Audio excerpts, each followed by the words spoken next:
مسلمانوں، تمہارے یار و مددگار تو اللہ، اس کے رسول اور وہ ایمان والے ہیں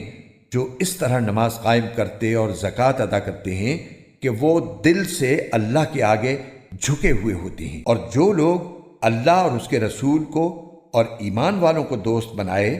تو وہ اللہ کی جماعت میں شامل ہو جاتا ہے، اور اللہ کی جماعت ہی غلبہ پانے والی ہے۔ اے ایمان والو، جن لوگوں کو تم سے پہلے کتاب دی گئی تھی ان میں سے ایسے لوگوں کو اپنا یار و مددگار نہ بناؤ جنہوں نے تمہارے دین کو مذاق اور کھیل بنا رکھا ہے،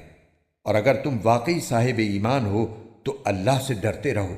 اور جب تم نماز کے لیے لوگوں کو پکارتے ہو تو وہ اس پکار کو مذاق اور کھیل کا نشانہ بناتی ہیں۔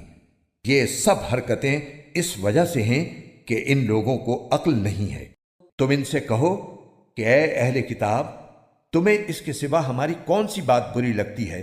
کہ ہم اللہ پر اور جو کلام ہم پر اتارا گیا ہے اس پر اور جو پہلے اتارا گیا تھا اس پر ایمان لے آئے ہیں، جبکہ تم میں سے اکثر لوگ نافرمان ہیں۔